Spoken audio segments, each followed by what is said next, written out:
चित्त विषयक परमानंद और नित्य अपरोक्ष ब्रह्मात्म भावना का साक्षात्कार रूप चमत्कार होता है। वह असंगत शक्ति है। इसमें अविद्या तथा उसके कार्यों का संबंध है, इसलिए उसका नाम अंश शक्ति है। ज्ञान की पांचवी भूमिका तक पहुंचने पर जड़ और चैतन्य की गति छूट जाती है और आत्मा का अनुभव हो जाता है। आत्मा शरीर से पृथक है और नाम स्थिर हो जाता है। परमार्थ भावने छठी भूमिका पदार्थों की दृढ़ अप्रतीति हो, उसे पदार्थों भावने अवस्था कहते हैं। इसमें देहाभास छूट जाता है। संसार के अत्यंत विस्मृतियों की इस अवस्था में रहने वाला पुरुष दूसरों के लिए अत्यंत प्रयत्न करने पर देह भान को आता है। इस भूमिकाओं में उत्तरोत्तर देह भान होता रहता है और अंत में उन्मत्त अवस्था प्राप्त हो जाती है। सातवीं और अंतिम भूमिका है तुर्यंगा। जागृत, स्वप्न और सुषुप्ति, इन तीनों अवस्थाओं के परे ऐसी जो अवस्था है उसे तुर्यंगा कहते हैं। उस अवस्था में स्थित रहने वाला पुरुष ब्रह्म को आत्मस्वरूप में अखंड जानता है, अनुभव करता है। हवा में रखा गया घड़ा जिस प्रकार अंदर और बाहर खाली है और समुद्र में डूबा हुआ घड़ा जिस प्रकार अंदर और बाहर सर्वत्र जल से परिपूर्ण है, उसी प्रकार सातवीं अवस्था प्राप्त करने वाला पुरुष अंदर बाहर जैसा खाली है वैसा ही भरा है। संसार इसके लिए शून्य हो जाता है और वह स्वयं परिपूर्ण ब्रह्म की ही बन जाता है। वशिष्ठ जी श्री रामचंद्र जी से कहते हैं कि तुम तो परमात्मा हो, यहाँ तो लीला करने के लिए तुम पधारे हो, तुम सब कुछ जानते हो, ये तो तुम मुझे मान दे रहे हो, तुम जगत का कल्याण करने के लिए पधारे हो। वह बिगड़ा हुआ मत परमात्मा के नाम के साथ प्रीति करे तभी सुधरता है। मन को उल्टा करने से न बनता है। ये जो कुछ दिखाई देता है वो परमात्मा का ही स्वरूप है। ऐसा सद्भाव रखकर सबको मन से और नमो और परमात्मा के किसी के नाम से साथ प्रीति करो। नम और नाम, इन दोनों में ही मन सुधरता है। वशिष्ठ रघुनाथ जी को ज्ञान वैराग्य उपदेश किया।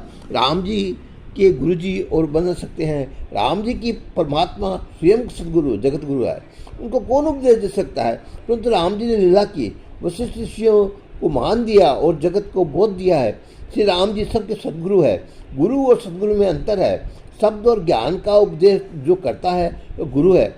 आचरण से द्वारा जो ज्ञान का उपदेश करता है वह सदगुरु है। इस संसार में शब्द से ज्ञान का उपदेश करने वाले बहुत है, परंतु स्वयं के आचरण द्वारा उपदेश करने वाले बिल्ले ही है।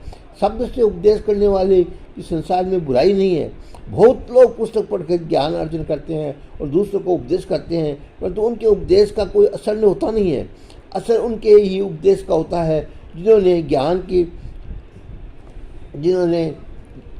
को जीवन में उतार लिया हो और जिन्हें शब्द वाला ज्ञान नहीं परंतु क्रिया अर्थ वाला ज्ञान है। जो ज्ञान जीवन में उतरता नहीं वह काम में आता नहीं। शब्द ज्ञान से कदाचित ऐसा मिलेगा परंतु अंदर की शांति मिलेगी नहीं। शब्द ज्ञान से अंदर की विकार वासना का नाश होता नहीं है। रामायण में लिखा है कि रामचंद्र जी बहुत कम बोलते हैं और एक वचन ही है। राम जी बहुत व्याख्यान नहीं करते। बहुत बोलना राम जी को अच्छा नहीं लगता। राम जी को उपदेश शब्दात्मक नहीं क्रियात्मक है। राम जी प्रत्येक क्रिया ज्ञान भक्ति से परिपूर्ण है। राम जी के चलने में भी ज्ञान है। राम जी के जगत में विचरते रहते हैं, जगत को देखते हैं, जगत के साथ व्यवहार करते हैं। इसका समस्त व्यवहार ज्ञान और भक्ति से भरा हुआ है। साधारण मनुष्य ऐसा समझता है व्यवहार और भक्ति के अलग अलग है। व्यवहार का कारण करते हुए व्यक्ति नहीं हो सकता। ज्ञानी महापुरुष के प्रत्येक व्यवहार परिणाम भक्ति में होते हैं। ज्ञानी महापुरुष ऐसा नहीं मानते कि अमुक समय भक्ति का है और अमुक समय व्यवहार का है। वे ऐसा मानते हैं कि भक्ति निरंतर की जाने योग्य है। उठते बैठते चलते रात्रि को चारपाई पर सोते सोते भी भक्ति करना ही है। जीवन के अंतिम श्वास तक भक्ति करनी है। रात्रि को चारपाई पर भक्ति नहीं करता वह काम की मार खाता है, वह कामान मुहान बनता है, वह पाप करता है। चारपाई पर पढ़ने के बाद परमात्मा का नाम जप करते करते सो जाओ। चारपाई पर सोने के बाद धीरे धीरे जगत भूल जाता है। जगत की पूर्ण विस्मृति होने के बाद ही निंदा आती है। निंदा का आगमन हो तब उस क्षण तक परमात्मा का नाम स्मरण करो। श्री राम जी श्री राम बोलते बोलते निंदा आ जाए और निंदा से जागो तो तुरंत ही प्रभु के नाम का जप कर प्रारंभ कर दो तो निंदा की सब भक्ति बन जाएगी। वैष्णव वह है जो प्रत्येक व्यवहार में परमात्मा को साथ रखता है। वैष्णव बाहर वाले समय ठाकुर जी का वंदन करता है और कहता है कि इसमें मुझे बाहर जाना है, परंतु तुम्हारे दर्शन किया बिना, स्मरण किए बिना मैं रह सकता नहीं। मैंने सुना है कि आपको अनेक रूप धारण करने के आते हैं। आप ऐसे कृपा करो कि एक स्वरूप आप घर में रहो, उपचार दो, और एक स्वरूप मेरे साथ रहो। इस प्रकार मार्ग में भी परमात्मा को साथ रखो। परमात्मा को साथ रखने का अर्थ क्या? प्रभु की मूर्ति को हाथ में लेकर चलना है। परमात्मा को मन से ही साथ रखो। मार्ग चलते हुए भक्ति करनी है। जो मार्ग में भक्ति करता है नहीं है, वह आंख मन को बिगाड़ कर घर आता है। परमात्मा को साथ रखकर परमात्मा के अनुसंधान में रह व्यवहार करो। ईश्वर में विभक्त होकर व्यवहार करो मत करो।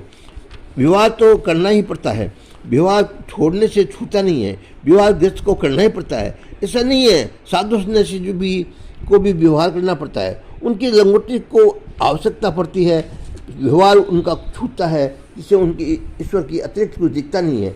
सुखदेव जी महाराज परमात्मा का ऐसा अनुभव ही हो चुका है कि वे आत्मस्वरूप में परमात्मा के दर्शनों में के आनंद में मस्त विचरते थे। पिता को कह दिया कि तुम मेरे पिता नहीं हो और मैं तुम्हारा पुत्र नहीं हूँ। जय श्री कृष्ण जा रहा हूँ। पिता पुत्र का संबंध खोटा है, जीव ईश्वर का संबंध खच्चा है। जो परमात्मा के स्वरूप का सतत अनुभव करता है उसका का व्यवहार छूट सकता है। जब तक मुट्ठी भर चलने की आवश्यकता है तब तक वस्त्र की आवश्यकता है, तब तक व्यवहार पीछे पीछे ही है, ऐसा समझता है। व्यवहार करो, व्यवहार छोड़ना नहीं। यदि मैं तुमसे व्यवहार छोड़ने कहूँ तो तुम कहो कहाँ छोड़ने वाला हो। व्यवहार छूटता नहीं है, व्यवहार तो सभी को करना पड़ता है। कब तक चिंतित भी अपेक्षा हो तब तक व्यवहार छूटता नहीं है, इसे छोड़ने की आवश्यकता भी नहीं है। अब जब तक शरीर है तब तक मुट्ठी भर दानों की आवश्यकता रहेगी और तब तक व्यवहार बंधन करना हो ही पड़ेगा। इसलिए व्यवहार अवश्य करो, परंतु जिसके विवेक रखो कि श्री राम में, ईश्वर में मन रखकर व्यवहार करो। परिहारिणी ने पानी के घड़े में भरकर मार्ग में आती जाती है। वह समय में एक दूसरे के साथ वार्तालाप करती है, परंतु बातचीत में भी उनका ध्यान निरंतर माथे के घड़े पर ही रहता है। इसी प्रकार संसार के व्यवहार ईश्वर का प्रणाम स्मरण करते करो। जगत के पदार्थों में आसक्ति रखो नहीं, व्यवहार में साथ एक बनो नहीं। व्यवहार करना पाप नहीं, परंतु व्यवहार में भगवान को भूल देना पाप है। व्यवहार करते करते परमात्मा को याद रखो, लक्ष्य को भूलो नहीं। लक्ष्य परमात्मा के चरणों में पहुंचना। परंतु उस जगत में कोई केवल स्त्री के लिए जीता है, कोई केवल धन के लिए जीता है, कोई केवल पुत्र के लिए जीता है, परमात्मा के लिए कोई जीता नहीं है। मानव लक्ष्य भूलता है। लक्ष्य को ध्यान में रखकर किया हुआ व्यवहार ही भक्ति है। व्यवहार शुद्धि ही हो भक्ति जाती है, परंतु लक्ष्य को भूलकर व्यवहार करते हो तो वह बंधन रूप है। लक्ष्य को भूलोगे तो 84 लाख के चक्कर में भटक जाओगे। व्यवहार करते हुए जीव आँख श्री राम में रखोगे तो व्यवहार भक्ति बन जाएगी। प्रत्येक कार्य परमात्मा को आज्ञा समझ कर करो। भक्ति और कर्म में अंतर नहीं है। श्री राम जी का स्मरण करते करते किया हुआ कर्म भक्ति बन जाता है। कर्म में फलेच्छा ही कर्म की में कपट है। फल की इच्छा के बिना कर्म करोगे तो वह कर्म ही भक्ति है। वह ईश्वर के लिए कर्म करता है, उसका प्रत्येक कर्म भगवान की भक्ति बन जाता है। कर्म करते समय मन को ईश्वर के साथ जोड़ कर रखो। मैं भगवान के लिए कर्म कर रहा हूँ, ऐसी निष्ठा रखो तो प्रत्येक कर्म, तुम्हारी प्रत्येक क्रिया भक्ति बन जाएगी। तुम किसी के साथ मत बात करो, उस समय अंदर से भगवान का स्मरण करते करते बोलो। व्यवहार को सुख में बनाना हो तो ईश्वर के साथ रखकर व्यवहार करो। साधारण मनुष्य व्यवहार करता है, उस समय ऐसा समझता है कि भगवान मंदिर में बैठा है, मैंने भगवान की संपूर्ण सेवा की है, मैंने आरती उतारी है, भक्ति अब समाप्त हो चुकी है। अब भगवान को याद करने की कुछ आवश्यकता नहीं है। भक्ति की समाप्ति करे वैष्णव नहीं है। वैष्णव तो वह है जो भोग की समाप्ति करता है। वैष्णव तो वह है जो भोग में संतोष भक्ति में रखता है। भोग भक्ति में अतिशय बाधक है। भोजन में संतोष मानो, परंतु प्रभु भजन में किसी दिवस संतोष रखना नहीं। द्रव्य में संतोष रखो, परंतु साधन में सत्कर्म में संतोष मानना नहीं। भोग में संतोष मानो, परंतु भक्ति में संतोष मानना नहीं है। भक्ति में और सत्कर्म में संतोष माने भक्ति मार्ग में आगे नहीं बढ़ सकता। भक्त में तृप्ति दोष है। साध्य मिलने के बाद ही साधना तो चालू ही रखना चाहिए। कथा श्रवण करते हो तो तब भागीरथ। अब भोगों की समाप्ति का मन से निश्चय कर लो। आज पर्यंत मैंने इंद्रियों के सभी प्रकार के सुख अनेक बार भोगे हैं, भोग से शांति नहीं मिली नहीं है। मैं अब भोगों को समाप्त करता हूँ। मुझे अब जीवन के अंतिम श्वास तक निरंतर भक्ति करनी है। जीवन ऐसा जियो कि तुम्हारा प्रत्येक व्यवहार भक्ति बन जाए। परमात्मा को साथ रखकर व्यवहार करो। निंदा तक को आचार्य गणों के समाधि में समान गिनो। भगत भगवान श्री शंकराचार्य स्वामी जी ने कहता है आत्मा ईश्वर है, अंतजन बुद्धि का ईश्वर के साथ परिणय करते हैं। संत प्राणों परमात्मा के सेवक है, शरीर प्रभु का मंदिर है, निंद्रा समाधि है, संत जन चलते हैं वही प्रभु की परिक्रमा है। उनका ऐसा भाव होता है कि ठाकुर जी अपनी दाहिनी बाजू में विराजे है, भगवान दर्शन करते करते मैं परिक्रमा कर रहा हूँ। संत बोलते हैं तब भी परमात्मा का अनुसंधान रखकर बोलते हैं, इसलिए उनका बोलना नहीं है परंतु प्रभु की प्रशंसा है। उनकी प्रत्येक बोल परमात्मा की प्रस्तुति ही है। ये परमात्मा के साथ चारपाई पर सो जाते हैं, परमात्मा के संग ही जो सो जाता है उसको आनंद आता है होगा।